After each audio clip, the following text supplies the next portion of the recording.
Ron Purser, welcome to the show. We've been talking before the show even started about shortwave radio and ham radio and stuff that like we used to nerd out to as kids. But like for people who don't know Ron, he is, I reached out to him because I saw a recent article in The Guardian about a guy named Jay Shetty, who's one of these online gurus. And I read it with great interest. And you were cited, Ron, as the author of McMindfulness, and you're a professor of management at San Francisco State, correct? And also an like ordained Zen priest. Like you practiced the Dharma for a long time and have commented on how our sort of social structures, our business structures have co-opted in a way, have kind of pulled out one aspect of this beautiful process and tradition and turned it into something that makes a worker feel like they're more productive and that it's their responsibility to feel more productive. And it hits as a doctor because there's a lot of folks in management, in medicine who are like, maybe the burnout thing is a problem. Ron, you're just not resilient enough. Maybe if you meditated, took a mindfulness-based stress reduction course, read some John Kabat-Zinn, did those kind of things. And then I looked at some of your stuff and you're like, he took a shit on John Kabat-Zinn. Nobody does that. And I was like, well, you got to come and talk with me. Okay. Well, that's quite an introduction. But yeah. Well, yeah, I mean, let me just say right off the bat that, as I say in the book, that I'm not against mindfulness, right? Obviously. I'm not against meditation and mindfulness practice, even if it is clinically beneficial. I'm not. But I had a concern about how it was being co-opted and how it was being sold and how it was put to use. Because I'm in management, I was more interested in how it was being used in corporate settings. So that got my attention. But you're right that, the way it's been extracted and decontextualized, you could say from a 2,600-year-old tradition, and kind of scientized and psychologized, and instrumentalized and turned into a standalone technique that is kind of completely divorced from any ethical and moral sort of framework, that really started to concern me. But I saw it happening, slowly, and then all of a sudden, boom, it like took off. What was the transition point for that, do you think? I think the real transition point for that was when the science got really behind it. You began to see this exponential curve in the number of clinical and scientific studies that were, some of the research was good, but a lot of it was questionable. Yeah. That's another topic. But it was Time magazine, I think, 2014, that had a special issue, and on the cover of it was this blissed out, almost like photogenically perfect blonde. And it was called the Mindful Revolution, and it was a whole sort of, that to me is when, the genie was let out of the bottle, basically. Because, as I said, I think that where it started out and its original intention was for people that had chronic pain, chronic stress. The doctors said, I don't think I could do much. Why don't you go over to the stress reduction clinic that Kabat-Zinn was running at the time? He renamed it. But in 1979, that's really where it all started, in the basement of the hospital that he was in. And it was great. It's just that it sort of got legs. And once it got legs, it became even more distorted and more co-opted and commodified. And once it became commodified, all the spiritual entrepreneurs started salivating. They said, well, I think I could retool. I think I could be a mindfulness consultant or mindfulness trainer. And a physician coach, that we see this quite a bit. Yeah. It's also nothing wrong with that, but yeah, there is a certain aspect here. There is. Yeah. And so what happened is that it took off, especially in the corporate world. and, we're, pretty close to Silicon Valley here. So I kept an eye on what was going on, and I started getting irritated, pretty irritated. Hey, wait, I thought you were a Zen priest. What is this irritation, man? Everything is emptiness, bro. Well, yeah, that too. But there was irritation. Yeah. But I, for a lot of my writing, I get really motivated when I get angry. Yeah, me too. But I think for a good reason. And there was so much hype at that time, and it was getting, the media just ran with it. This is your brain on meditation. This is your brain on mindfulness. And look at these fMRI images, and obviously, I think even 60 Minutes this is later, but 60 Minutes had a special when, Anderson Cooper is, going into the, brain imaging lab and counting his breaths. And, yeah.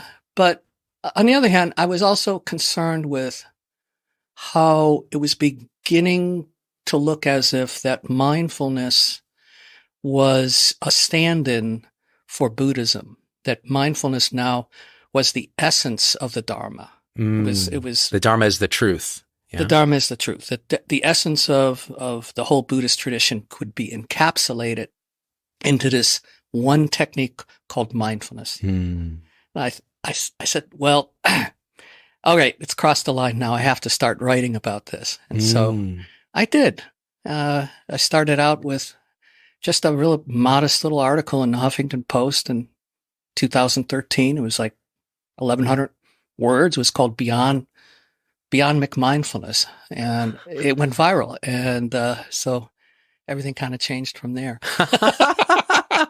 Well, oh man, there's so much in what you said that we could kind of tease apart, and I think people will have questions that will arise. Like, sure, but wait, what's wrong with taking a piece of Buddhism, which is really a religious tradition, and taking out the secular bits, secularizing them, sterilizing them, sciencizing them, saying, oh, no, this is actually an ancient tradition, and here's the wisdom of it. You don't have to believe in past lives or have to meditate for hours and hours a day. You can just dip your toes into the breath, and guess what? The side effects will be you'll crush it at work, you'll be less stressed, you'll be less reactive, and you'll be able to tolerate a ton of abuse because, hey, you're so present.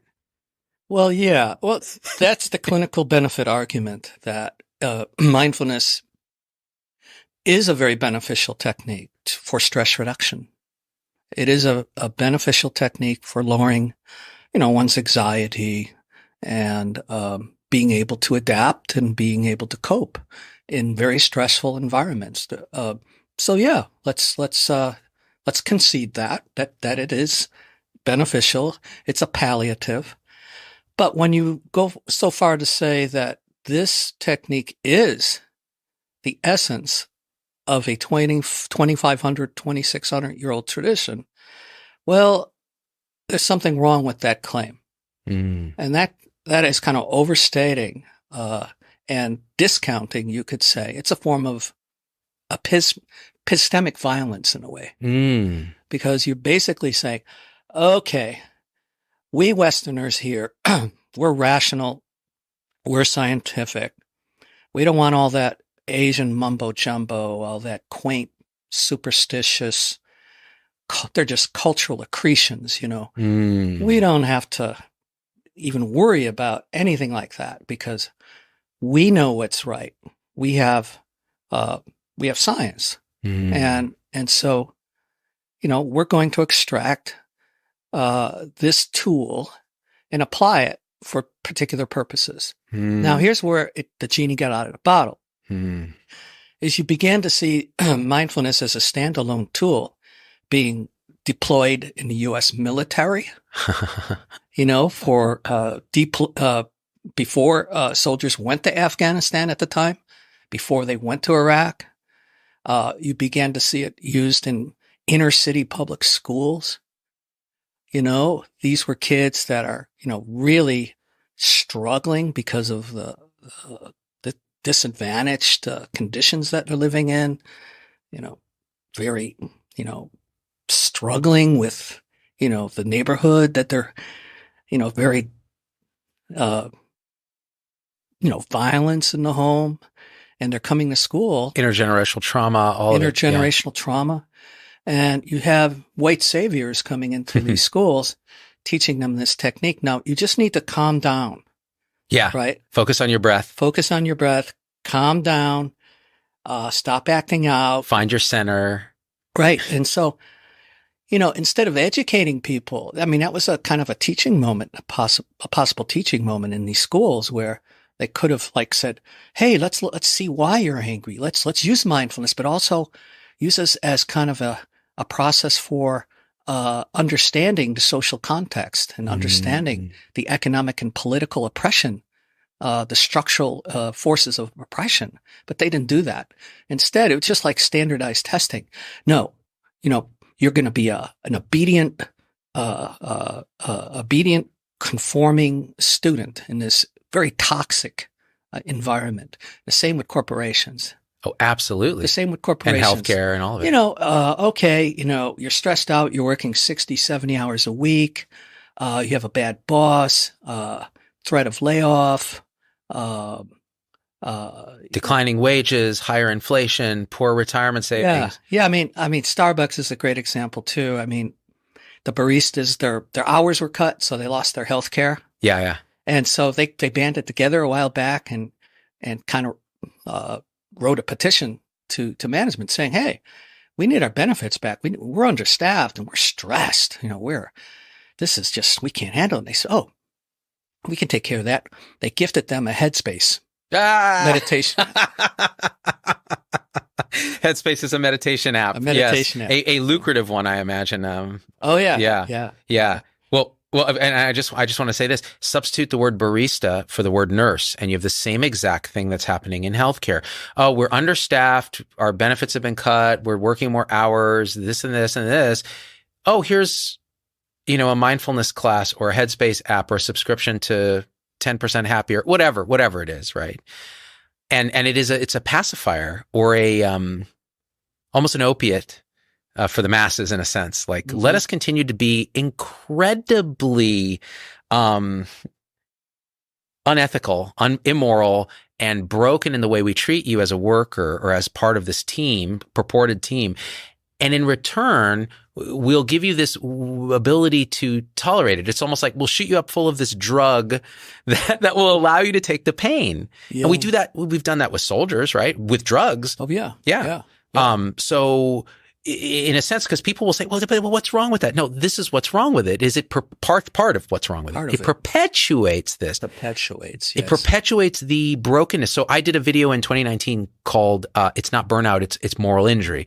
And it was exactly about this in healthcare. The administration and so on, they're actually, and by the way, nobody is evil in this. It is just ignorance, it's blindness. It's saying, okay, we're getting paid to do this thing. We're going to do it better. So what do? They say, well, you're encountering burnout, which means you're not resilient enough, which means, you're just not adapting to this new electronic health record that makes you look at the computer instead of a patient's eyes. You're not adaptive to our payment model, which pays you to do things to people instead of for them. It doesn't pay you to sit and prevent disease. It doesn't pay you to sit and feel out what trauma is actually driving the behavior that's driving the drinking, that's driving the hypertension. None of that, none of the root causes. And so we know that humans are moral creatures, but we don't care. So we'll take the ethics and morality out of it. And here's a tool. Here's some meditation. Here's some essential oils, some other stuff that used to be considered woo-woo in healthcare. But you know what? If it acts as a placebo for them and they feel like they're doing something and rewiring their brain and neuroplasticity and using the medical terms and the science terms from the fMRI data that's sketchy, then let's do that and suck it up. And instead, people are like, no, I'm having an actual kind of injury every day I go to work. It's a moral injury. It hurts my soul to know that I could help someone and I can't. I don't have the tools, the teams, and the trust to do that. And instead, you're telling me, here's mindfulness. Oh, and by the way, it's taken from this great tradition of Buddhism, but you don't have to believe anything about ethics or morality or even the nature of reality, which is what Buddhism was pointing at, right. That there isn't a solid self, that all of this is space and appearance, and we are radiant love ourselves. Forget about that. Here's follow your breath and you'll be a nice, good worker bee for a long time. Yeah, exactly. And it's all about trying to self-optimize the individual. It's part of our capitalist neoliberal sort of paradigm that the individual has to take complete responsibility for their health, happiness, and well-being. And you have to mindful up. You have to mindful up. You have to have a mental edge in whatever it is. Yeah. You have to hack. Yeah, biohack. The idea neurohack. of hacking and neurohacking. Yeah. And it's, the self needs an upgrade. Mm. And not only that, but it deflects attention away from those very issues that you're describing that are contextual, that are structural, that are systemic, that are policy based. So, I come from the field of, organizational development and management.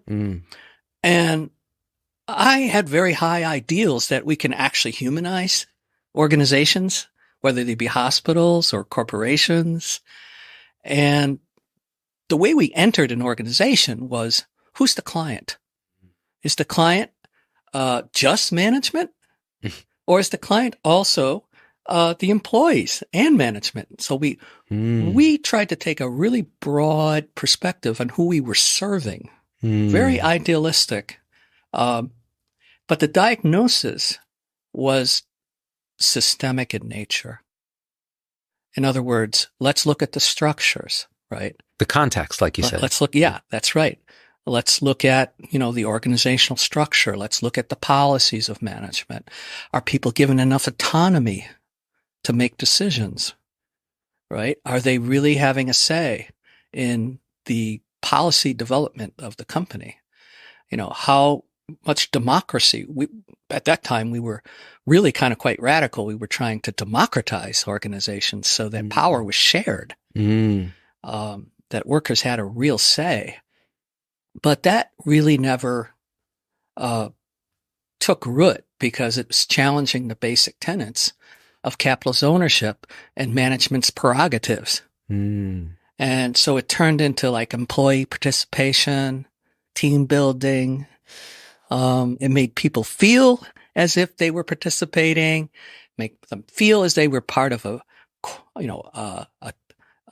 family, tight-knit corporate culture, but in a way it was a way of masking the hierarchy, masking the power. So taking this back to mindfulness, I said, I've seen this story before. And it reminded me so much of back in the 1930s.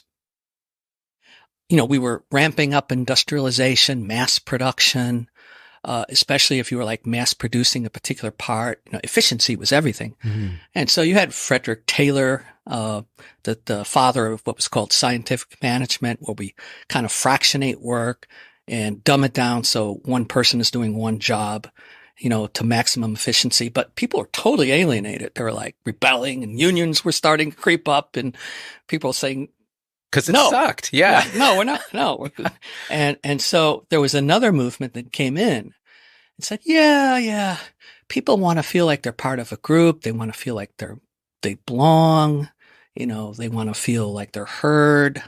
And so there was an experiment done in this manufacturing plant on the west side of Chicago. The Western Electric plant manufactured these little telephone relays, which were essential back then because everything was analog and mechanical. So they put 6 women in this room. It's a separate room from the big plant, and they watched them. They had an observer that watched everything they did. They recorded their conversations. They tracked their productivity, and they were trying to figure out what were the factors that would increase their productivity. So they thought at first it was the lighting. They thought, maybe we should have more light, maybe less light. And they kept varying those variables, and it didn't matter. The productivity went up, no matter whether the lighting was high or low. And then they said, whoa, what's going on here? And these are industrial engineers. And they said, we can't figure this out. So maybe we should go talk to these organizational behavior guys over at Harvard. And they went to Elton Mayo, who is this Harvard professor. And him and his team came in for a little while. And they basically said, the reason why they're productive is because you're paying attention to them. You're paying attention to them, and they feel like they're part of a group. And that was then called the Human Relations School. So then Ah. they started training supervisors to be friendly, to be a coach, Uh-huh. ask how you feeling. And that became like a charm school for managers. For managers. Oh, wow. And what was really kind of weird that Mayo was kind of this fake psychiatrist, but he was saying, yeah, the reason why these women there were a couple of women who were acting out and they had to like pull them out of the room. And they didn't mention that in the official accounts. Like they were going on strike and they were even monitoring the menstrual periods of these women. Oh my gosh. That's how invasive it was. Wow. But anyway, so what happened was that Mayo was saying, yeah, the reason why you get some of these women who are acting out and, not cooperating is because they have high blood pressure or they have reveries, fantasies. They're fantasizing, it was really strange. Anyway, it was pathologizing the employee. Yeah. They're the problem. They're the problem. Yeah. They're the problem. It was nothing to do with the work environment. It was nothing to do with their pay, right? It was, and I saw this happening with the mindfulness movement, especially when it came to how it was being used in organizations, whether it was hospitals or corporations. It's always blaming the victim. Yeah. It's blaming the victim. And I could see why it's so seductive, because on the one hand, there are some benefits on an individual level, but the way it was totally imbalanced to putting all of the responsibility on the individual to adapt and to accommodate to toxic circumstances. And that's where I drew the line. I said, this is not, there's something off here, right? That makes a lot of sense. And this is what we see in healthcare circles in particular. And it's interesting because when I started down my own journey of like meditation and awakening and all this nonsense, and I say nonsense because these are words that don't describe what this is, but we do have to use words to try to point to this sort of non-conceptual realization. I started talking a bit like this. I'd be like, you know what? We could actually solve some of this issue in healthcare if we just ourselves are more present, are less reactive, are less bothered by these managers, and the managers did the same thing, and so on and so forth. And then the more I started to have realization, the more I realized, no, actually, that's not it at all. It's exactly as you're saying. They're pulling out this one piece and they're using it to try to put all the responsibility on the actual victim in this paradigm, which is the worker, the person who's supposed to be part of a team, who's supposed to have a voice, but it's all just fake. Yeah. It's really just fake. And it's all the kind of games that you're pointing out that they were studying. Well, if the managers speak in a certain way, and you hear managers talk about this all the time. Oh yes, I took this course on how to like relate. And then you hear like coaches, life coaches and physician coaches like, well, if you speak to people this way and you do that, and then here's some practices for breathing. And they're not telling you like, listen, like they'll say, oh yeah, the system's a big deal, but you can't fix that. Like that, right. That's out of your control. Mm-hmm. So let's do what's in your control. Right. Right. Yeah. But what is the downside of that thinking, by the way? Well, do what's in your control. Like why not? Is there a downside there? No, I don't think so. Right. Not necessarily, but there's also, something beyond the individual. Right. So does it blind us to what that is? But when your theory of change is change one individual at a time. Yeah. That allows the system to remain as it is. Yeah. In my sense, because, why do we have unions? Why are collective, solidarity, coming together and challenging structures, challenging power inequities? There's a reason why unions came into being. So, and, they're not the most popular entity, but they once were. And we see a lot of kind of comeback of that.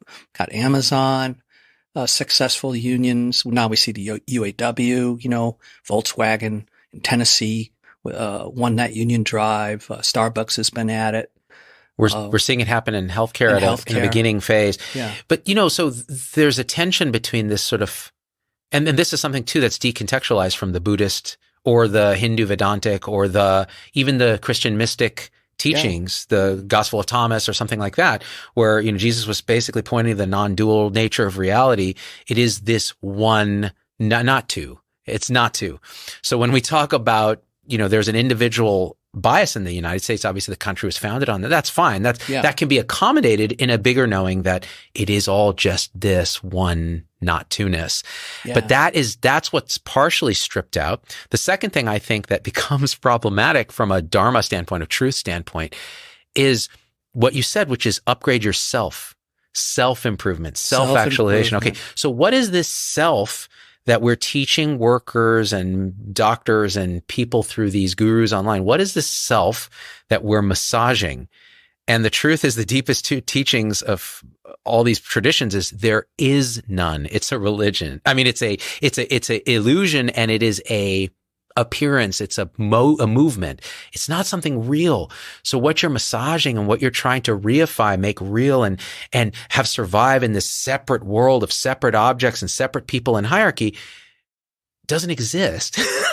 So in a sense, it's taking a one piece of this tradition that's teaching you this and actually using it against the tradition itself. Yeah, it's a bit of a betrayal, man. Yeah. Well, people didn't sign up for that.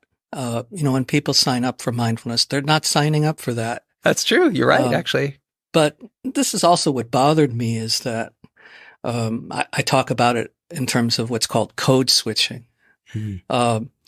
In order to sell mindfulness, right, you have to turn the Buddhist switch off. You have to turn the B word off if you're talking to, or the big D word.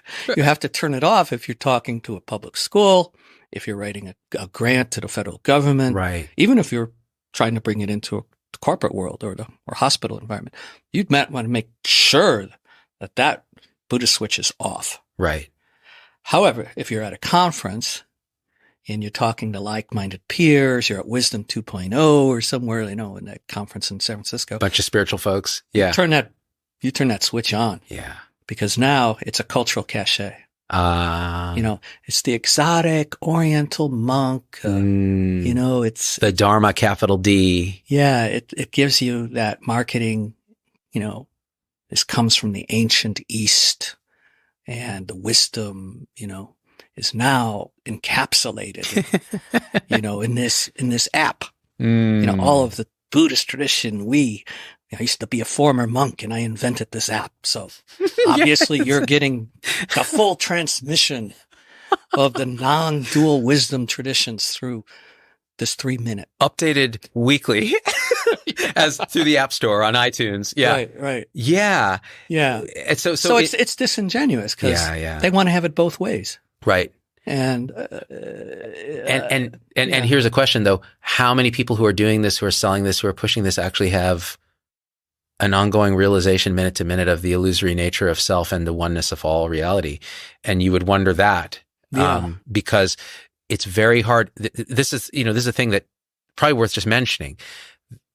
You can have real realizations on this journey. And even with the McMindfulness approach, you can sit in meditation, following the breath, thinking you're going to optimize yourself and you're going to be a little less reactive. And then suddenly everything stops.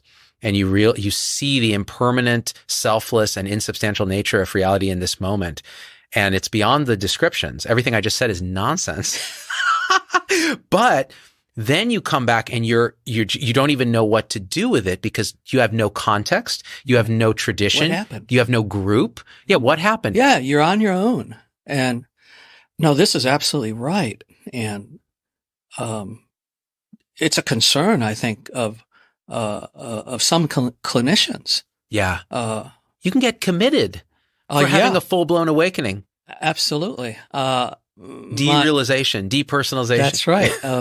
One of my acquaintances, colleagues, Willoughby Britton. I know Willoughby. At Brown, she's been concerned about this phenomena, the adverse effects of mindfulness and meditation for some time. And she's so diligent. She keeps her head down and she doesn't like doing interviews, but she really wanted to get her ducks in order in terms of getting the empirical studies behind her. And I think she's there now because she's starting to talk a little bit more about it publicly. Yeah. But you're absolutely right that even on retreats, even on, no, I'm like shocked if someone has never done meditation and they just sign up for like a 10-day Goenka retreat. Yeah. I like, whoa, and some of these people have really had some crisis. And oftentimes the teachers say, oh yeah, just keep meditating. Yeah. What's the cure for an illness? More of what caused the illness in the first place. Like, meaning unsupported meditative insight without any context, support, container, or tradition. Isn't that iatrogenic? Yes, iatrogenic. That's right. Thank you for using my language, Ron. But yes, and so, okay, let's talk about this, because this was actually something I wanted to ask you about. So recently there was an NPR article on these Vipassana retreats. Vipassana is a kind of insight meditation. You're following the breath, you're doing body scanning, and the hope is that things will quiet down in the mind enough that certain insights will arise into the nature of reality. Now, when you have the McMindfulness industrial complex, one of the side effects of that is people will hear, oh, a little mindfulness is good to help me with these things. And then I read somewhere that, oh, you can go on these retreats. And the way that most people think about retreats is this is a stress reduction place where it's going to be this like a spa scenario. And I'm going to come out like so relaxed and be able to just dive back into work as my separate self and just crush the game. And they go to a retreat where it's silent. They're following their breath. Strong unconscious materials arising, childhood trauma, intergenerational trauma, the most horrible kind of experiences humans can experience that have been repressed by our mind structure through thought and distraction for our life now are arising, and they arise in an unsupported context. You're supposed to be silent. And if you have a problem, you can talk to one of the guides, and they'll say, you know what? This is all just appearance. Just sit with it. Right. And their entire body is screaming, no, it's not appearance, because it's encoded in me as trauma. Right. And then they may have an insight of, I don't exist as I thought I did. Mm-hmm. And then their whole worldview is crumbling and they have no support. And it looks like psychosis. It does. Yeah. And I think that kind of comes to something I've been thinking about, is that I'm not so sure the West is really a place for meditation. I know that sounds a bit blasphemous. This is provocative. Do tell. I mean, meditation was really reserved for, even in a monastery, very few monks would actually be spending a lot of time in meditation. Let's take the Tibetan tradition. That was reserved for sort of like a very few. It was a PhD class of. Yeah. It was like post-PhD. Yeah. Postdoc. Yeah. Right. Dzogchen and that. Yeah. But think about it. Here you are sequestered. Some of these Tibetan monks were sent to the monastery when they're 8, 9 years old. And it's an educational institution. Their whole life is supported by the monastery and by the lay people who are providing for the monastery, who are helping the monastery, food and, Anyway, there was a whole social system that they're embedded in. And hours and hours of meditation for the elite monks. The context in which they're meditating is inseparable from the meditation. In fact, the context is constitutive of the meditation itself. In other words, they are immersed in deep study of the nature of reality through doctrinal teachings such as, doctrines on the nature of mind, doctrine on the nature of emptiness, dependent origination. These are all Buddhist terms, but the point is that they're meditating in a very supportive educational context. Their whole life is devoted to that.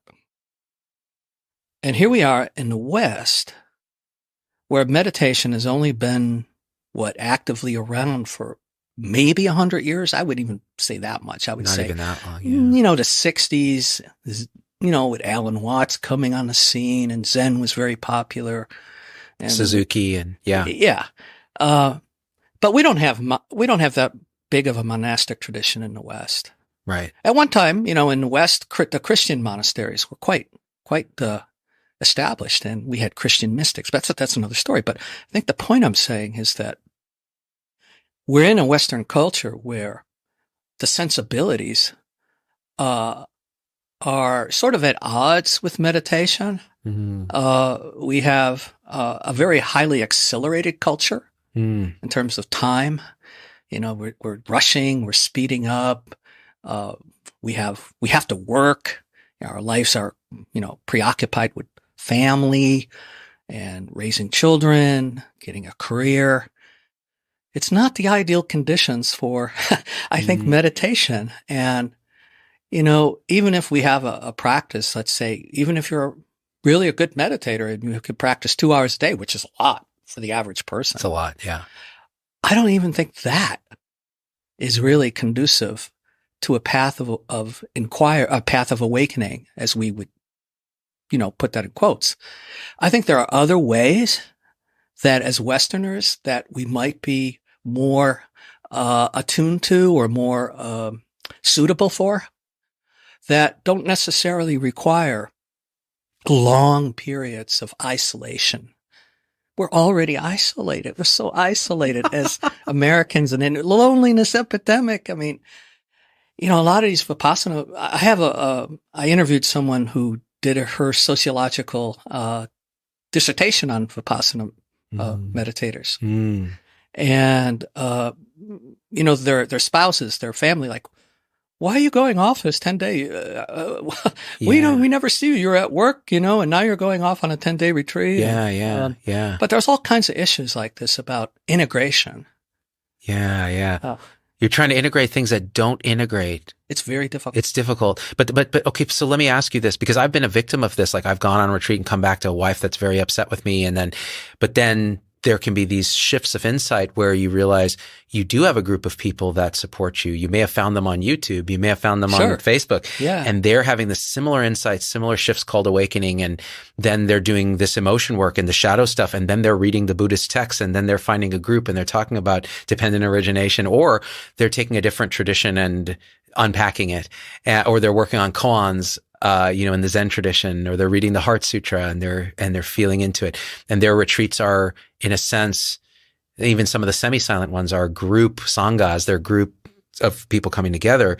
And then in the West, then they go back in the world. And the most common question is, because of this culture, oh man, this all was great until my first day back at work and the manager started yelling at me and I was expected to be productive and I was treated as such a separate thing. And there was no, they thought that I was on retreat for like a mental health day. And they didn't realize that most of that retreat was spent feeling childhood trauma and emotions and crying and weeping and sobbing. And that was the work.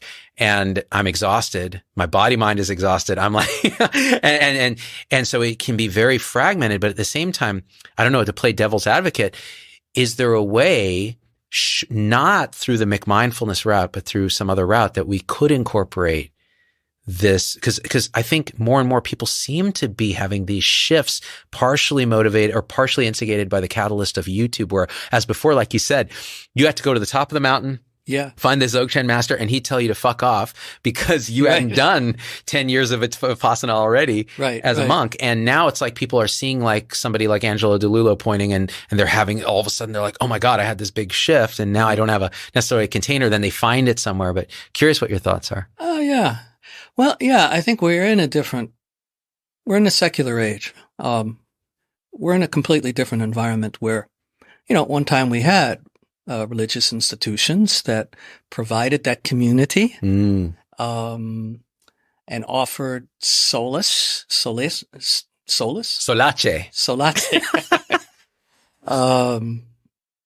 But those have crumbled, and, the largest demographic now are spiritual but not religious. Right. And so traditional religious institutions are probably, with the crumbling of that, we're sort of like DIY.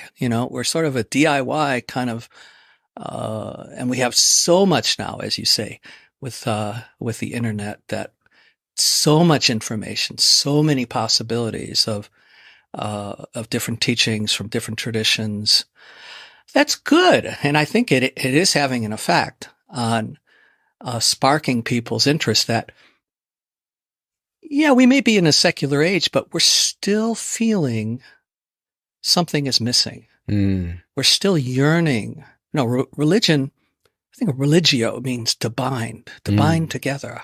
We still are seeking wholeness. And we feel as if it's somewhere else, that something is missing. So I have to find it. I have to seek it. And there's plenty of people in the marketplace offering various. Okay, there's plenty, and some is very genuine. Yeah. But overwhelmingly, it's a potpourri. It's a cafeteria. Yeah. So we're in this interesting state of affairs where there's great potential. There's great potential because people are yearning. Yeah. And I think that's why the wellness industry as a whole globally is $4 trillion. And the mindfulness industry is about $2 billion. But here we are in the sense that we don't have traditional religions, which at one time, even they were sort of questionable in terms of what they really offered. Because people back then were also feeling lack. And it's like, oh, okay, just believe in this and you go to heaven, you're going to be fine. But Buddhism too. Yeah. And Buddhism too can definitely play to that game. So I think we're at I don't know if we call it crossroads, but I think we're at an edge of some sort, where we do have the opportunity to question differently what the path may look like that is not going to be anything like Buddhist traditional paths or anything. I mean, we definitely are inheriting the wisdom of those traditions, and we can learn vast, in terms of a vast storehouse of these adepts who codified this tradition. So many schools. There's not even one Buddhism, so it's not monolithic. Right. Exactly. Yeah. And so we have even those are sort of subject to decay and we're kind of losing. We're losing that to some degree too. So what do we have to rely upon? I say we rely upon our own mind, our own knowledge, and use the best of Western sensibilities, which is critical intelligence, the ability to question, the ability to have sustained, almost like a scientist, sustained investigation of the very nature of reality. We saw that, people like Krishnamurti was sort of like that, but he was, he came from an Indian tradition, and I'm not a Krishnamurti fan, but that sort of questioning, I think, is living the question is a new path of inquiry. So I think it's more of a path of inquiry than a path of meditation.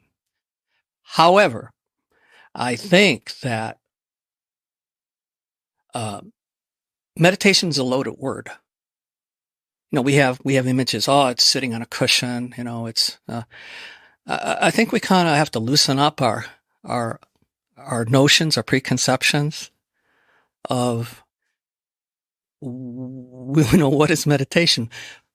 It's not a thing. It's not a technique. Although there are techniques, but you could say that meditation is basically what's happening. Right. Yeah. I mean, this is the meditation. Yeah. Okay. Yeah. Yeah. That's awesome. But I mean, that's a big leap to say that. It is, and it isn't, because it's true. Absolutely. But so, okay, I'm going to unpack a little bit of that journey you just took us on. So, okay, we are conflating certain terms like meditation, awakening, this kind of thing. The meditation that we're reducing in McMindfulness is just a technique. Yeah. It is just a decontextualized technique, like, say, looking in a microscope at something under oil at high magnification. That's one technique. Great, wonderful. But what we're talking about is knowing what reality is, finding relief of suffering, noticing the love and connection you have with all beings and all even inanimate objects that aren't really objects, and seeing reality. And so that inquiry, the West in particular might be yearning for the truth that points to. They know it deeply, but they don't know how to go there, because with the death of religion, I just had a guest, Britt Hartley, who talks about leaving the Mormon church, going through nihilism, loss, alienation, not having a structure to replace it, and then finding it in the Venn diagram between the religious wisdom traditions, the atheist skepticism. Yeah. And the sort of new agey occult, like, energy practices and things like that. And finding that all of them can actually be found in direct experience as a spiritual avenue. And so this idea of being spiritual without religious then shows up as this new expression. What can derail that is a reductionist culture that's based on money, that says, okay, here's McMindfulness. Here's a wellness industry, like you said, that's trillions of dollars. Here's a mindfulness industry that now reduces this to self-improvement with a little lip service given to the actual context and tradition.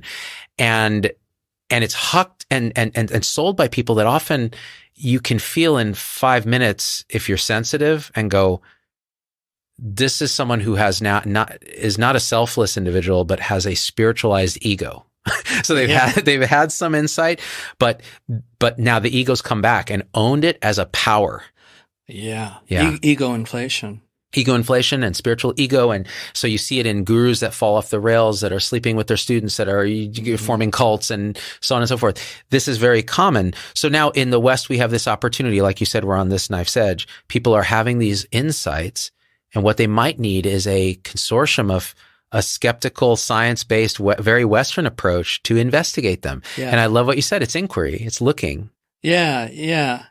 I also think the issue is that kind of the worldview or the vision of reality that we've inherited from scientific materialism has, led to a lot of the nihilistic problems. Because we're basically told that we can't trust our subjective experience, so-called subjective experience, that your consciousness doesn't even exist. It's just you're just a piece of meat. Yeah, and that leaves people drifting. That's not the most you could say comforting worldview. I'm just this little speck, in meaningless universe. So our vision of reality has kind of been hijacked to such a degree that now we have this gaping collective wound, not just personal. Yeah, that we're all wanting to. I mean, look at the global crisis that we're in. It's a shit show. Yeah. Poly crises. Yeah. The meta crisis. No meaning. No community. Mental health. Climate change. We've not name it. These are all interrelated, intertwining. Because our way of seeking fulfillment has been by trying to extract. Now, extract not only from material resources, but we're also seeking experiences. We're always moving. We're always wanting, okay, I feel like there's something wrong with me. There's something missing. And if only I had XYZ, that XYZ is somewhere else. And so that has a particular kind of temporality to it. It's in time always. It's always forward directed. Moving forward. Yeah. Moving forward. It's kind of a friction involved in that. And that friction we like to call suffering, I think. Yeah, but I was thinking this kind of strange thought that it's almost like it's a friction that causes heat. And it's like, is it no coincidence that one of the reasons why we're experiencing global warming is because we're such consumers. We're consuming, all these material goods, which of course are extracting,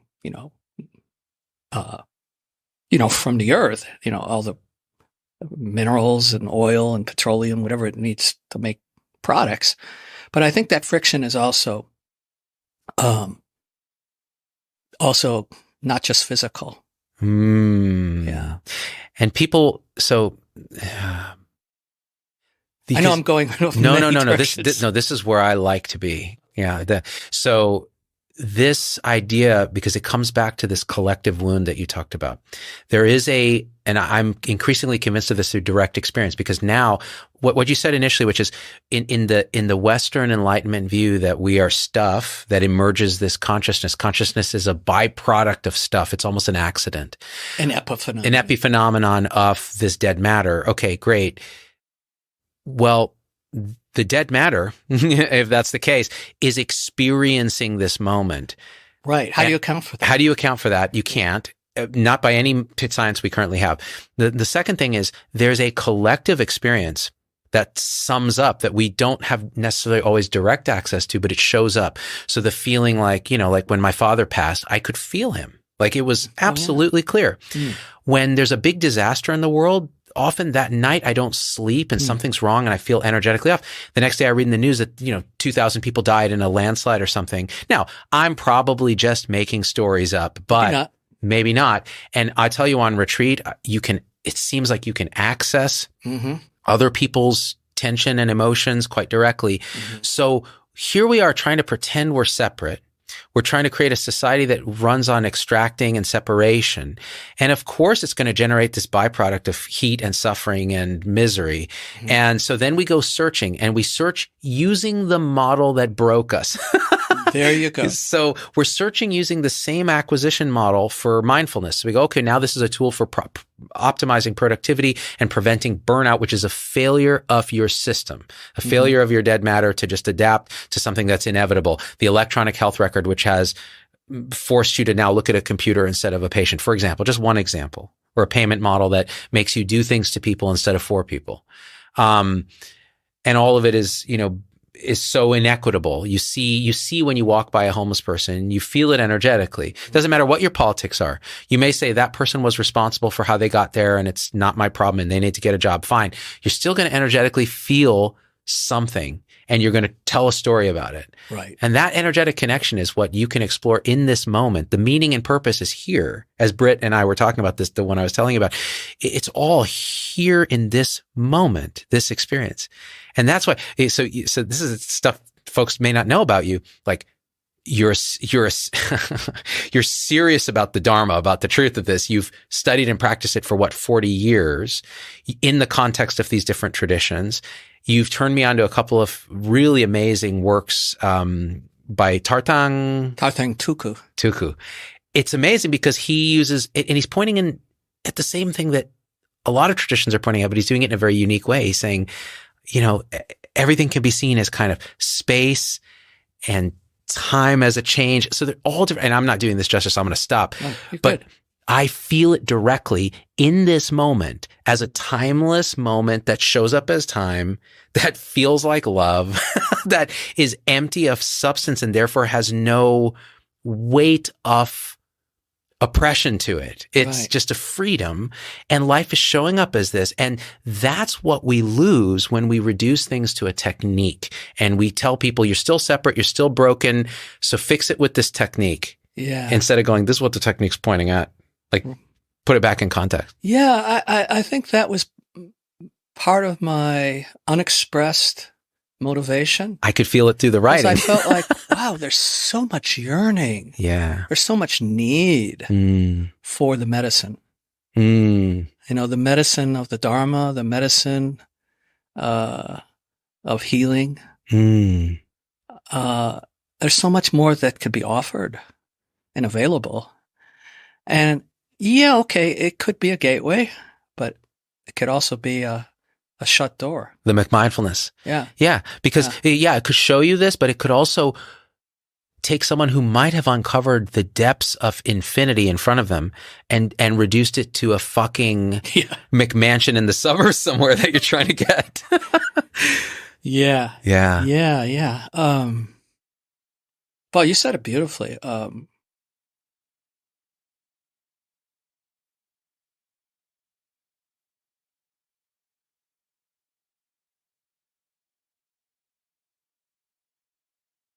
Yeah, I think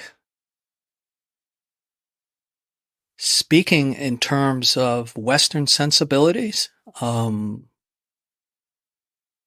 without using religious language, without having to have a doctrine, because I think we're beyond that. Yeah. It's the cultural immune system of the West rejects Right. that. Yeah. Sort of reject that. So we need a doorway of some kind. If there is a doorway is just a metaphor, but I think the gateway or the doorway is dimensionality. Explain. Because we're in a dimension of some kind, a three-dimensional world with maybe the fourth dimension of time. We share all that. Every human being, every animal, every living creature, we're sharing the same space. There's no denying that. Earth is a big blue planet floating in space. Look at the James Webb photos. No, that is never sublime. The inconceivable distances between galaxies. Space is kind of something we ignore because we're more interested in things. We're more interested in objects. We're preoccupied. We're preoccupied, but space is always, it's something that we wouldn't be here if it wasn't for space. I mean, this may sound abstract, but it's a fact. So I think that the appreciation of understanding, you could say, ourselves,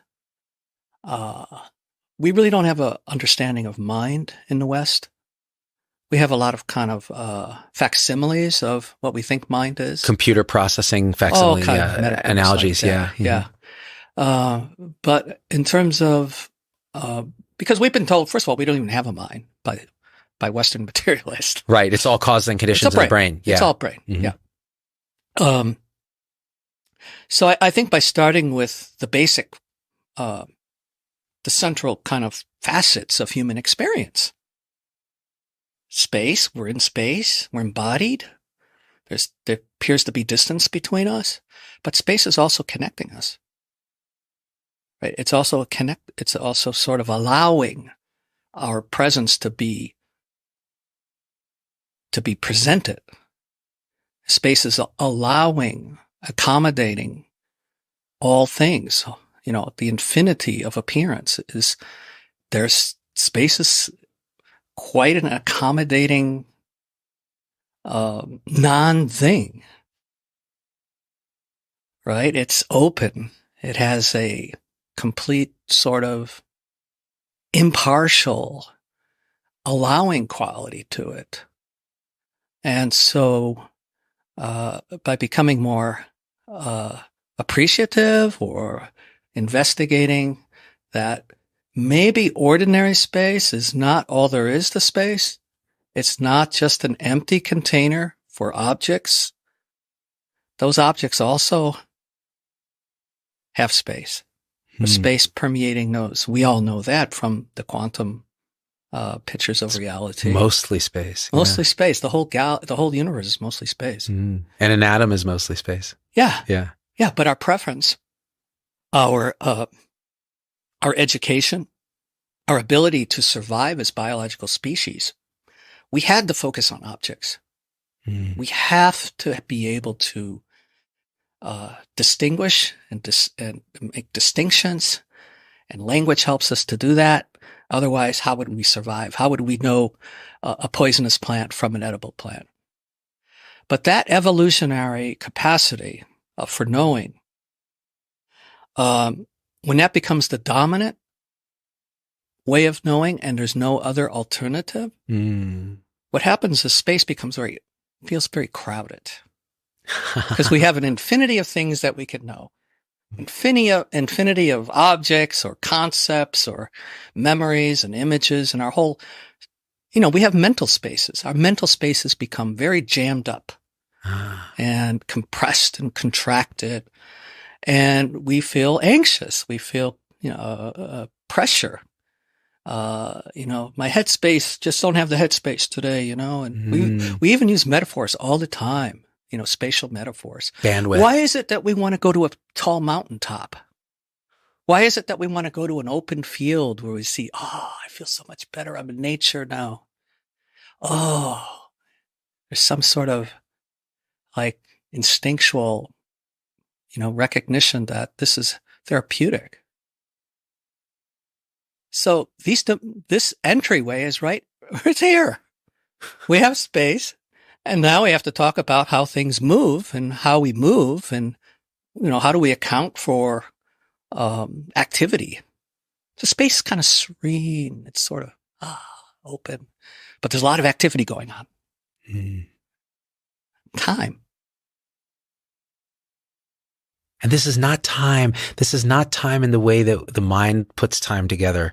It can be. It can be. I see. It's accommodative of that. Yeah, sure. But the time you're talking about, it seems to me, it sits in its space in flux. That's beautiful.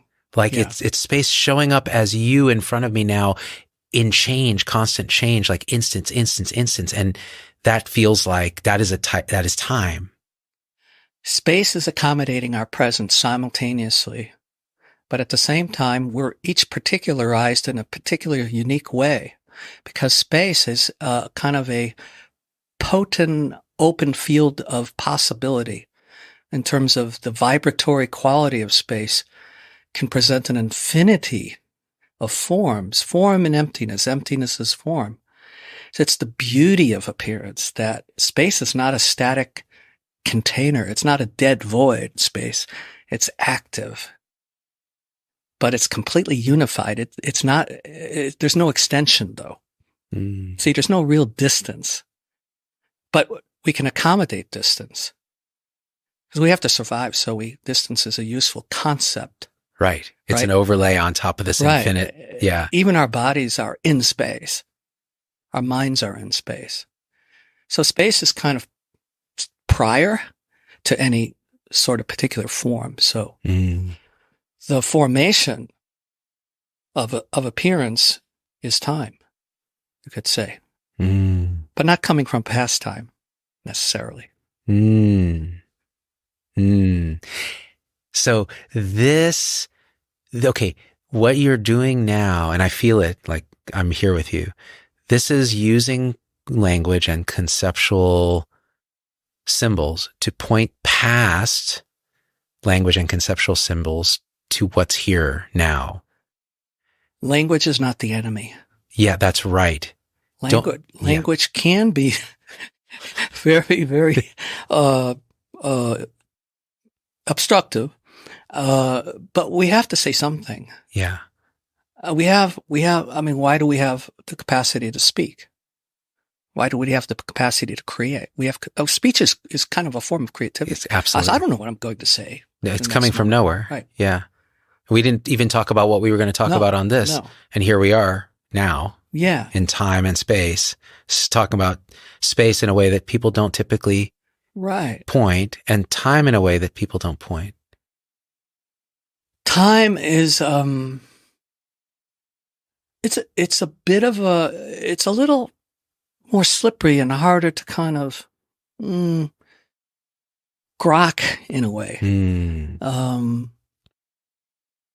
But going back to language, I don't think we appreciate just how much language structures our ordinary way of relating to time in terms of dividing it up into segments, past, present, and future. It's a convention. Is, will be. It's such a, and it's important that we do that. We need that sort of structuring.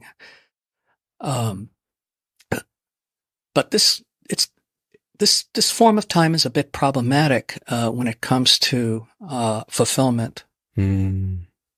Because if we're always, moving from one moment to the next, the present, so-called present moment is a very impoverished present moment because it's always slipping away. So the so-called be in the present moment, mindfulness, to me, it's trying to freeze up a moving target. And temporarily, you may be able to freeze it up and give you a sense of calm and relief. But as soon as you stop watching the breath and you go about that, it just kicks right back in. So I think going back to inquiry is rather than saying, okay, I want to become awakened. That's my goal. That's what I'm going to do. Seek. Right. Yeah. So no, let's try to investigate what's preventing us from being awakened. Let's see what the structure of suffering is. What is the deep structure of human suffering? There's a temporality to suffering. It's going from here to there, from this place to the next place. Why? Because it seems like this here is not good enough. It's not good enough. This here is somehow dukkha, unsatisfactory. Dissatisfactory. Right. Yeah. And it goes back to what my friend David Loy, I really like David Loy's work. I was such a fan of his work from his very first book on non-duality. But he has another book called Lack and Transcendence. It's a really deep book, and it's something I recommend to anyone. How do you spell his last name? L-O-Y? L-O-Y. Yeah. Yeah, David Loy. But he has this theory of lack that we all kind of feel incomplete. Oh, yeah. And we interpret that as a feeling of lack. But in a way, we kind of repress it, too. All day, every day. I went to med school to repress it. We repress it. And then the return of the repressed, well, you can only repress something, but basically we try to overcompensate for that feeling of lack. That's, no, I don't feel quite right. Something's missing. I feel like an imposter. If I only had this bigger house, we have lack projects, as he puts it. Oh, or like reality projects, because the self that we're trying to secure is delusionary to begin with. Right. The self that we're trying of course it's lack. It doesn't exist. We're trying to secure something that's insecurable. Yeah.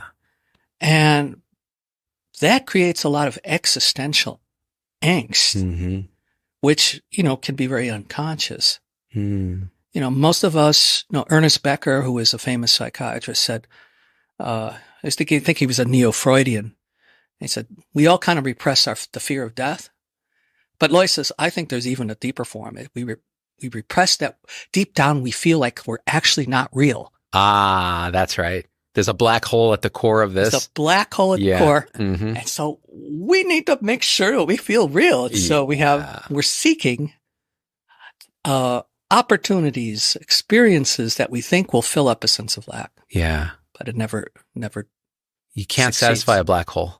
No. It'll radiate a little bit of Hawking radiation that you'll call your body and reality and your stuff. But really, it's just an infinite singularity at the core of it. That's why I love your description of space.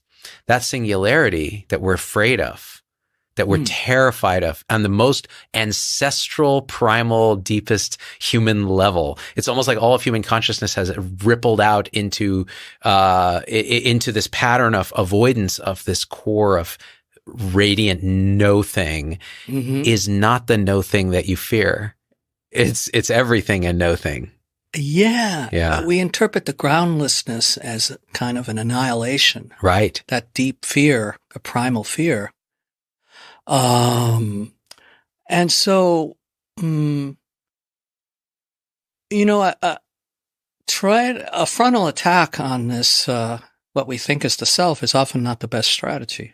And I think that a lot of religious traditions, even Buddhism, the self was kind of a boogeyman. For sure. The self, look at some of the Christian or self-flagellation, self-mortification. Yeah. There's value to this notion of surrender, surrendering the ego, but that doesn't go far enough. And I think that we have to come at it in ways that are much more gentle. We kind of have to sneak up on it in a way that, where when things open up, it's not like you're disappearing. You're actually becoming full. Yeah. It's a kind of a fullness. It's kind of a vitality. It's kind of, oh, a wellspring of creativity is available.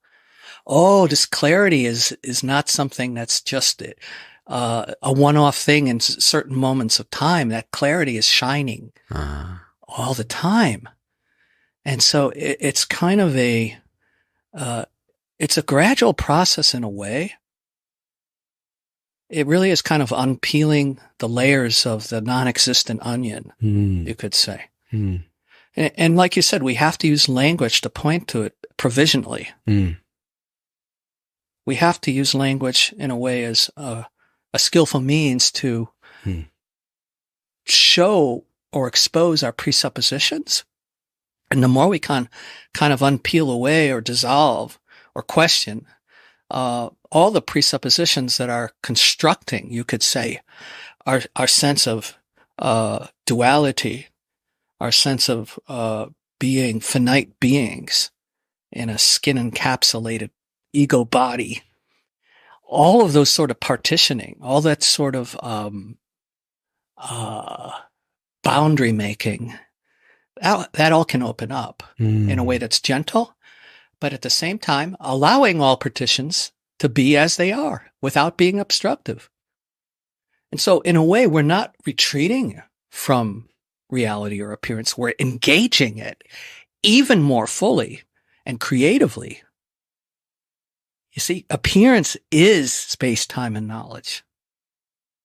They're not behind it. They're not like substances behind it. We're just not appreciating the full capacity of these dimensions as part of our human being.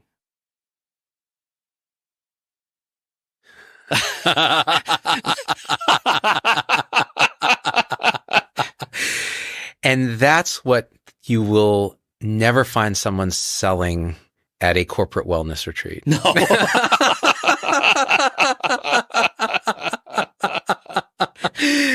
Oh, wow. Yeah. Yeah.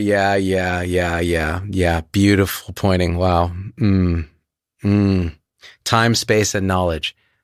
And all of the space and the time and all of it is experienced here. I just speak from my own experience as there's no separate knower of this. It is knowledge in itself, meaning it is knowingness. And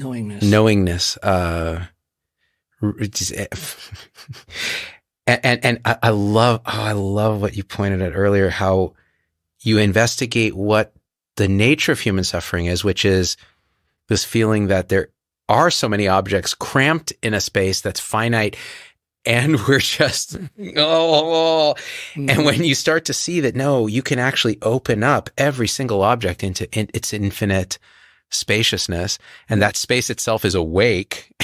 And the appearance itself is self-knowing, and these words mean nothing, but they're pointing. Right. Well, then what's the emotional content there that starts to arise? It's very different than the emotional content of anxiety.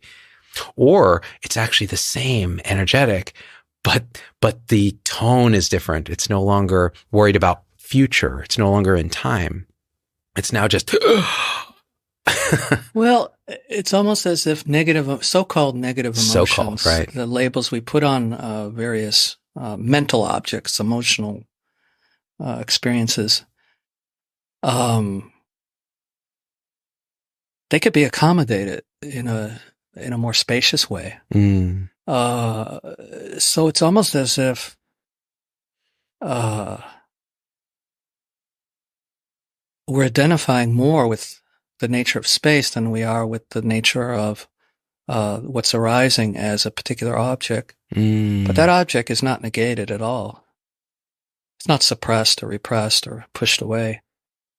It may not last as long because we begin to see how labels freeze up energy. Language has the function of pointing out things, pointing out objects, discriminations that we make. We're constantly constructing what we believe to be these objects and our appearances. But we're not aware that we're doing that.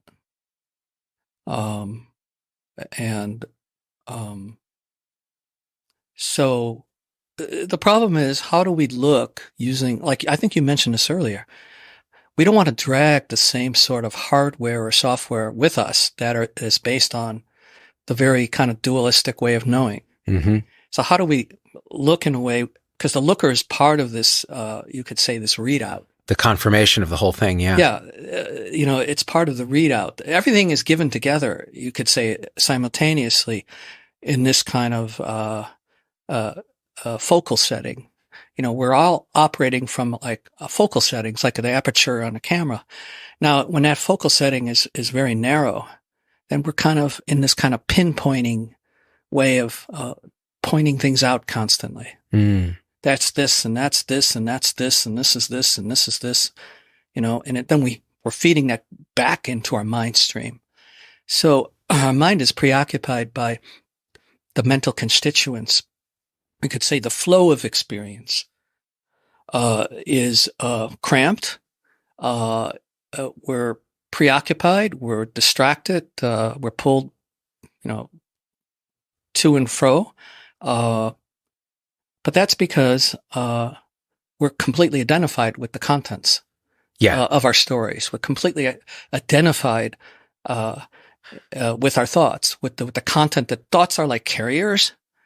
They're popping up like bubbles. Yeah, they're constantly. Thoughts are not the enemy either. Yep. They're like the activity. They're That's activity. Right. Like a little volcano spewing but out. When we become so entranced, in fact, we're kind of in a auto-hypnotic state most of the time. That's it. It's a trance. It's a trance. And the trance has to do with time. Mm. Because if you really pay attention to your mental stream, you're constantly referencing, remembering, intending. Because that's how we situate where we're located. Mm-hmm. I'm here in this moment relative to the future and the past. Mm. But that's how the self actually constructs its own sense of delusory bystanderness. It's like a bystander. Ah, yeah. It's saying, oh, here I am in time. Yes. I'm not time. I'm in time. Aha. And the river is flowing. It's moving. It's moving from the past to the present to the future. And at some point, I'm going to hit a wall, and that's called my death. Mm. Okay, so let's not think about that. Let's deal with, our day-to-day world. And so the entrancement has a lot to do how the narrative structure of self-identity relies upon linear temporality, that structure of time. Mm. And it has to. It has to. It has to. It's the definition of it. The self, you could say, is linear time. It is linear time. It's fake time. Or not fake time. It's the appearance that we call linear time. My friend calls it Frankentime. Oh, I like that. I like that because it's totally created. Yeah, and it's the monster that comes back to haunt us. To kill its creator. Time feels like a hostile force. Yeah, it sure does. Bearing down on us, Yep. I don't have enough time. I'm short of time. I'm a victim of time. I'm wasting time. Time's up. Yeah. Mm-hmm. Mm-hmm. So, in a way, we push the dynamic of time. We kind of compress it into the spatial. It's kind of strewn. It's stretched out. It's a dimension. It turns into an actual dimension, physical dimension. Spatialized dimension. Time. Yeah. And then we kind of, it's kind of a GPS thing. We say, oh, okay, here I am. Yeah. And we look back at our photos from like when we were a kid or a teenager. Uh-huh. Oh, yeah. That's how I used to be. And see, we change. Yeah. We could see our changes either physically or even behaviorally, attitudinally. Yeah. Our personality may change, but it's still me. Yeah. There's still this sense of continuity. That doesn't change, that we think is permanent. One of the strange things that happened to me after a recent insight was I looked back at some photos, like past 20 years of photos, digital photos, and I was like, that's not at all that. I don't know what that is. Like, it didn't occur to me that was me back then. It was just like another appearance. And the sense of the one moving through time had dropped away. And instead, I like what you said. We act like we are in time, right. That we are not time. Right. And in a sense, the way you point at time, it may be more true when you look that you find that you actually are the dynamic change that we call time. Mm-hmm. And it's paradoxical because it's timeless from the standpoint of that linear time. Yeah. It is a dynamic, and there are rhythms that varying rhythms of time. But I think you're right that, I've often thought about this, and you being a doctor, I often thought it was miraculous that all of our organs are operating without our conscious thought just perfectly. It's just, there's some sort of timing. I mean, circadian rhythms, yep. all the rhythms of the body that are happening. Nervous system electrical transmission has a frequency. It seems like everything is kind of like one wave and then there's subwaves and subcycles and these kind of interpenetrating rhythms. It's kind of just all one kaleidoscopic wave of phenomena. But what we do is we freeze it up and label it as things. We kind of extract it. Yeah, that's right. It's like a rainbow. When we all see a rainbow, we conventionally, there's a rainbow. And in language, we all agree, there's a rainbow. But you go right up to it. What's there? What is that? Yeah. It's just the causes and conditions that happen to result in that appearance, refracted of light. In a way, this idea of linear time and how we live, the way you described it, it's like we are living, believing the conceptual descriptors of what our experience is instead of the raw experience itself. We're living in a map. That's right. And as we know, maps are not the territory. Right. And because of that, we feel cut off. We feel cut off from the vitality of these dimensions, you could say. Because we're secondhand. We're kind of, our knowing is secondhand. It's knowledge. An abstraction. Yeah. Yeah, we've abstracted reality. We made a map of it. So how do you experience direct reality? Well, that's the inquiry. That's you look. Yeah. And so we think, okay, I already know that. I've seen that tree. That's a tree. And so the kind of the vitality of our perception is kind of dulled down in that sense. Yeah. Yeah. And then it's placed in linear time, and then it's placed in reference to an observer that's imputed moment to moment to moment, that's riding the stream of. Yeah. We're constantly refreshing. Yeah. I'm here. I'm here. But it feels continuous. Yeah. It feels continuous to our childhood. Like you said, you can look at a picture of you as a child. Oh, that's me. Yeah, sure. Things have changed, but no, that's me. Look, that's a story. What me is that? Yeah. Look right now. Can you even find the me that's here now? You say that's a me. Is there a me here? Like, take a peek. And, sometimes I find the inquiry, like, who am I? I find it to be a little tricky. It could become a language game. It is a language game. Yeah. And then you're looking for identity. And so everybody finds their way, but like sometimes it's just look until there's nothing but the looking. And, I don't even know how to say it any other way. And then it just starts to click. And okay, this is something that you said I think is so important. And then I want to bring it back to, okay, so what can a floor nurse do who's been sold a bill of goods by McMindfulness? And then we're pointing to this really seemingly esoteric way of looking that's actually quite direct. How will that benefit her in her job? And what, so we'll come back to that. But, oh man, what was it now? Now I totally lost my train of thought. And see how that works. There was a continuity. Yeah. Like I had a past me that had an idea to ask you a question. And when it just evaporated, it's as if it never existed. Yeah. And the more you try, the more you won't. You won't find it. It'll show up. Right. It'll show up, bubble up at some point when you're relaxed. Yeah. So then let's loop it back then to this question. We're speaking of deep inquiry. We're speaking of looking at direct experience beyond conceptual overlays. We're talking about direct seeing. We're pointing at really the Dharma, like what is, like how is this even what it is? How can that way of talking and pointing help somebody who's struggling in their job, who's so mind identified they don't even know there's another way? And then here are these McMindfulness people that are giving them away, at least a technique. Help me reconcile, like, what do we, it's almost feels desperate because trying to solve the problems of the mind with the mind in that way doesn't make sense. And by the way, that's what I remember now, what I was going to ask you.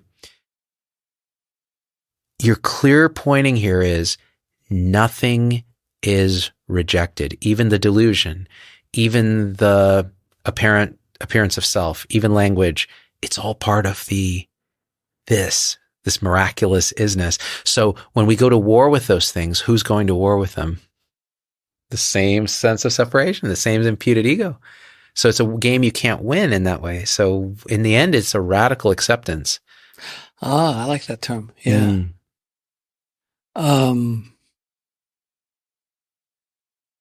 I think there are so many, in the Dharma, in the Buddhist Dharma, they talk about there's 84,000 pathways. Right. They like to count those ancient Buddhists. Yeah. So it's difficult to say, oh, this is the way, I think that's not helpful. I agree. Yeah. Sometimes it's just as mundane as you have an intuition that occurs. And that intuition somehow leads you in a different direction. And that different direction somehow leads you to pick up a book. Or that direction, you talk to someone. It's unpredictable. But it seems like the universe has our back, I believe. Yes, I agree. I believe space, time, and knowledge have our back. It's benevolent at the fundamental level. It's benevolent. It's a beneficence that is the nature of our being. Our being is we're never inseparable. No, being is not really a good word because it sounds like it's a thing. Yeah, right. Like it's an existence. Objectifies it, yeah. But I think that our society and our culture doesn't, like going back to our previous conversation, doesn't support this sort of way of approaching. I don't want to use the term knowledge, but you could say our innate capacity for knowing what's kind of wholesome for us, or knowing what will lead us to becoming less bound by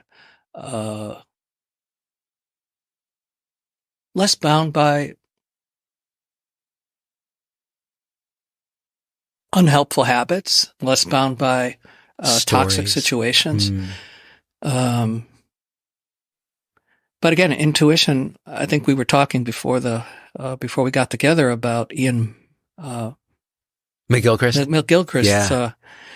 Our culture has been overtaken by the rational. The left hemisphere. And so oftentimes we don't trust our own nature. We don't trust that we don't need saviors in a sense. In a way, we don't even need teachers. Yes. At some level. Yeah. Although, teachers can be very helpful. But when, at the end of the day, it's really our own nature that is, the potential for, awakening is, it's always our own nature. And that nature is, not something that's locatable. It's not something that's, bound up by any particular sort of conceptual framework. And so that's another snag, I think, that maps are useful, but at the end of the day, they're not the territory. So, that's why, in the Buddhist path, once you cross the other shore, you burn the boat. Get rid of the boat. Yeah, that's right. Okay. That was beautifully expressed, because the question I had asked was, what can a floor nurse do in the setting of all this when we're trying to sell her meditation and mindfulness, but she's still suffering and the system is broken? And one thing I want to pull out of what you said, which was so important, is you can actually trust this. You can trust your own experience and intuition in this moment in a deep way. Now, being careful, because there's plenty of ways to self-delude. There's plenty of ways to lie to ourselves, and the recognition of what is that and what is that deeper, I guess in Buddhism, they call it prajna wisdom. It's just this wisdom that comes from direct knowing. Yeah. And it shows up as me picking up my keyboard and emailing you out of the blue and going, something in the Guardian article I read really made me want to come talk to you about this. And again, where is that coming from? I'm not overthinking it. Yeah. It's just like, oh, yeah, I'm supposed to do this. Yeah. Yeah. Yeah. Yeah. I mean, I think those moments are happening all the time. All the time. Yeah. It's almost as if we miss them. Mm. We may miss them, but yeah, I think that's a good example. And yeah, I'm kind of. No, it is, I tell you, when I think about this, because I think about that floor nurse, because there's so many nurses watch our show and how they suffer in their particular way. And then I think of all the delusion and mind identification that I had, particularly when I was younger, and how in that situation, then I would have suffered and suffered and suffered because my manager's a dick. The hospital take advantage of me. We're working overtime. All of that is true. And those systems absolutely need to change, and we can't stand for them. Absolutely. So that's part of it. So maybe there's a nurses union, which those exist. Maybe there's personal action. But then what else can she do when she's trapped in mind identification and living as a series of symbols and abstractions? Once she starts to intuit that there's another way, and then she starts to trust the movement that's pulling her in that direction. Maybe it's opening YouTube and finding some video of some non-dual speaker, or maybe it's going to church and feeling what Christ consciousness is, or whatever, going to synagogue and feeling like, what Kabbalah is pointing at, or whatever it is. Then trusting that, because we are very conditioned to have such a core of shame that we don't trust ourselves. And so when we trust something that is I hate to use the term true self, but you know what I'm pointing at? Yeah. Yeah. Then things can open up in a way. And so telling people, look, your path is your path. Like you said, teachers aren't needed, but they can be helpful. They can be helpful. They can be helpful. They've been helpful to me, that's for sure. For me too. But in retrospect, it's seen as like, oh, it's so funny because nothing was ever happening in the way that I thought, but it seemed like I needed that to point my mind past itself. And then come back and incorporate the mind in a loving way and go, you know what? You were never the problem. Really? Right. Yeah. Because when we go to war with the mind, it leads to even more seeking and suffering. Yeah. The seeker syndrome. Yeah. Oh, yeah. Right. I know it well. Mm. Yeah. Yeah. Yeah. Searching for Land's Limits. That's the title of a book, actually. Oh, is it? Oh. Yeah. One of my mentors, Richard Dixie, 2 volumes. It's based on Revelations of Mind, another book by Tarthang Tuku, which is all about coming at this, not particularly from space-time perspective, but more about questioning mind. Yeah. And really kind of developing a relationship with our own mind. Partnership. I love that. Befriending. Yeah. So it's a kind of a different approach that calling into question, you could say, that we understand. We don't understand. No. We really don't understand how mind functions. How does our mind actually operate? That's producing this display, which sometimes is cooperating with us. Sometimes it's pleasant. Sometimes it's unpleasant. But a lot of times we feel that the mind is an enemy. It's not working for us. If I have insomnia, one part of me is not wanting to sleep. It's causing problems. Another part of me is kind of divided. We have a lot of inner conflicts, for example. We have a lot of kind of compartmentalizing, partitioning, that we wall off certain parts of ourselves. And so I think one of the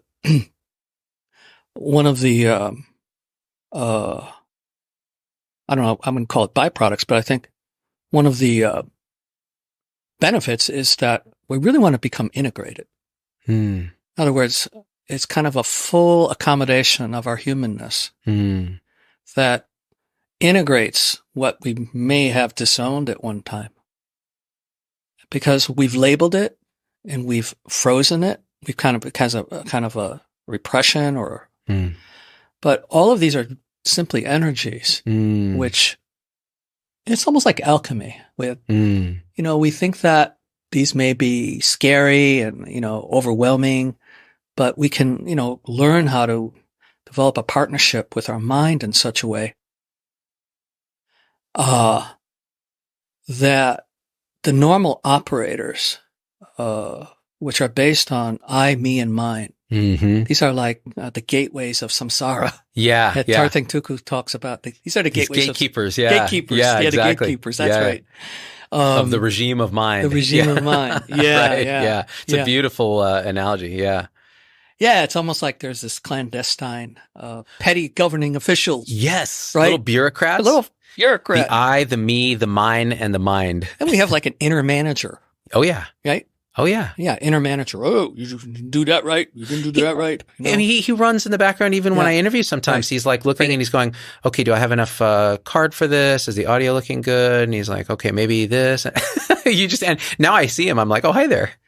Yeah, and a critic, kind of the whisperer. Oh yeah, the whisperer. The whisperer. That was a great in the book. The whisperer. It's like, you're wrong about this. You're wrong. Or you're right. Or better yet, you're right and they're wrong. Yeah. And you're believing this voice in your head. And we in psychiatry, we'd call that a schizophrenic voice and a paranoid delusion, but it's the operating system of the human condition. Yeah. I know. Well, yeah. In Buddhism, they talk about that's the fundamental delusion. Yeah. Yeah. Yeah. Man, yeah. I almost feel like we should stop here because we have done so much. We covered a lot of ground. Yeah, we covered a lot. And we went from the very concrete and very good of critique of the mindfulness industrial complex and our society's way of incorporating it into, okay, so what might be other approaches to look at reality and relief of suffering, diving into the esoteric and the beautiful of this. We did, didn't we? Isn't that strange? Yeah, I think that was a nice flow. Oh, I love it. And now we just say the next time we talk, we'll talk about anything that people in the audience are asking directly about, because now we can pull some questions. And by the way, you have a podcast called Mindful Cranks. I do. And you might be taking a little short break while you're finishing a book, but. Yeah, it's been on hold, but I hope to maybe resurrect it if things work out. I'll say this. I've listened to some episodes. You have amazing conversations with people that are really, they're unique conversations that people just don't have about this stuff. And it's almost like, in a way, it's kind of the antidote to the McMindfulness industrial complex, or Mick, because you're kind of questioning every assumption, everything. And that's something you pointed out earlier. Right. Yeah. I kind of appropriated that term when someone called me a crank. One of the mindfulness cheerleaders on social media said, "Hey, he's a crank." I said, "Oh, I like that. Cranks. I like that." But I'm kind of moving away from that in terms of the topics I want to examine. You covered it very well. Yeah. Yeah. It's like when people ask me to talk about COVID, I'm like, I'm sorry. Yeah. I want to die now. And yet here I am. Hey, Ron, can we talk about McMindfulness? I really love it. Yeah, I've actually turned down quite a few people. I said, I'm kind of done with that, talking about that. I'm glad you didn't. No. Yeah. I knew we weren't just going to talk about that. Yeah. We talk about the fun stuff. Yeah. Stuff you and I really deeply are drawn to. Yeah. I could feel it too during the conversation. It's like, holy crap. I'm like right there.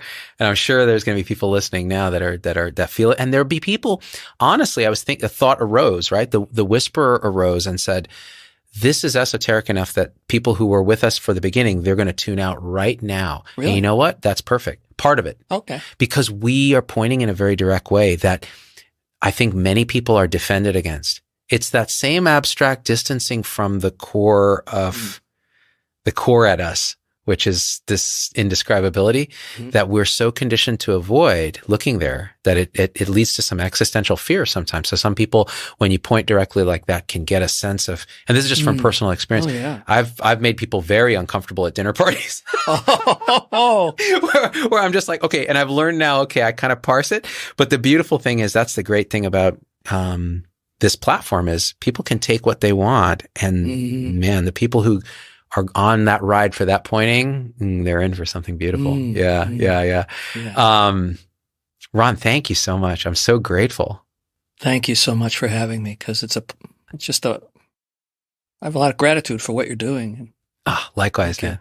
Likewise. And we're practically neighbors. I know. And so we're going to have to hang out. We're going to play guitar. Oh, hell yeah. Yeah. But the problem is you're actually good. That's the difference. You might be. Well, no, you're fast. You got the chops. So. Fast and good are different, though. Well, we'll see. Oh, it is on. This is basically like Steve Vai versus the devil in Crossroads.